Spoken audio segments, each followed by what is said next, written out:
నమస్తే ఫ్రెండ్స్, నేను మీ మంజుల. ఈ వీడియోలో నేను బంకొండి కూర వేపుడు చేయడం చూపిస్తాను. ఈ కూర మనకి ఎప్పుడు కావాలంటే అప్పుడు దొరకదు. వర్షాకాలంలో మాత్రమే వర్షాలు పడుతుంటే పొలాలలో దానంతలా అదే మొలుస్తుంది. గింజలేసి పండించారు.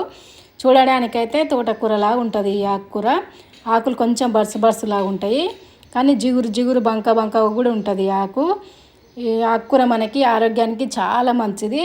అరుగుదలకు కూడా మంచిగా పనిచేస్తుంది. మలబద్ధకం ప్రాబ్లం ఉన్న వాళ్ళకు కూడా సాల్వ్ అవుతుంది. ఈ ఆకుకూరకి ఏర్లతో సాధించారు కాబట్టి నేను ఉప్పు నీళ్ళలో కడుగుతున్నాను. ఊర్లల్లో డైరెక్ట్ వాళ్ళు ఆకులే తెంపుకొచ్చుకుంటారు, అట్లనే వండుతారు, కడగరు, జిగురు ఎక్కువ ఉంటుందని.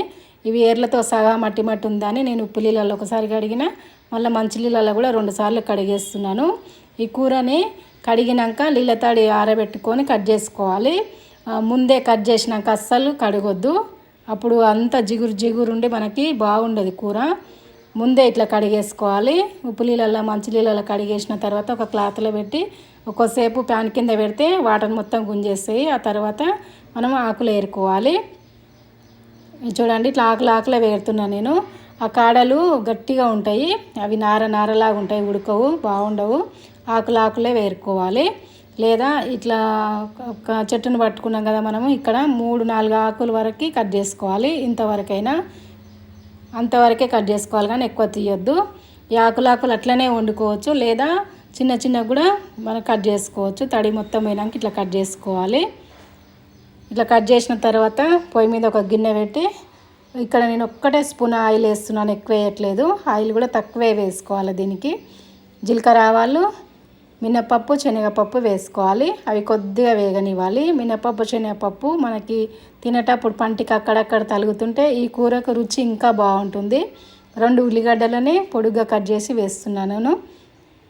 ఇప్పుడు ఆకుకూర తినాలనిపించిన వాళ్ళకి ఆకుకూరలు అమ్మే వాళ్ళు కూడా అమ్ముతున్నారు, తెచ్చుకొని చేసుకోండి మీరు కూడా.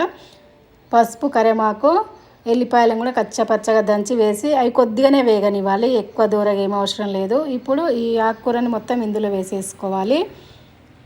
ఇంతకుముందుకు ఊర్లలో ఉన్న వాళ్ళే తెచ్చుకొని వండుకొని తినేది, ఇప్పుడు ఆకుకూరలు అమ్మే వాళ్ళు కూడా తెచ్చి అమ్ముతున్నారు, లేదా మనకు కావాలని చెప్పినా కానీ తెచ్చిస్తున్నారు. మీరు కూడా తప్పకుండా ట్రై చేయండి. 1 నిమిషం ఉడికిన తర్వాత ఇప్పుడు ఉప్పు, కారం వేస్తున్నాను. 1 స్పూన్ కారం వేస్తే సగం స్పూన్ సాల్ట్ వేస్తున్నాను. సాల్ట్ తక్కువ పడుతుంది ఆకుకూరలకి, చూసి వేసుకోవాలి. కలిపి మూత పెట్టి మళ్ళీ 1 నిమిషం ఉడకనివ్వాలి. మంట చిన్నగానే పెట్టి 1 నిమిషం తర్వాత కొత్తిమీర ఉంటే వేసుకోండి, లేకపోతే వేయకపోయినా బాగుంటుంది. బంకొండి కూర వేపుడు రెడీ. ఈ కూర మనకి అన్నము, చపాతి, పుల్కా, జొన్న రొట్టెలకు కూడా చాలా బాగుంటుంది. మీరు కూడా తప్పకుండా ట్రై చేయండి. వీడియో నచ్చితే లైక్ కొట్టండి, షేర్ చేయండి. ఫస్ట్ టైం చూస్తున్న వాళ్ళైతే మంజుల ఛానల్ని సబ్స్క్రైబ్ చేయండి. Thank you for watching.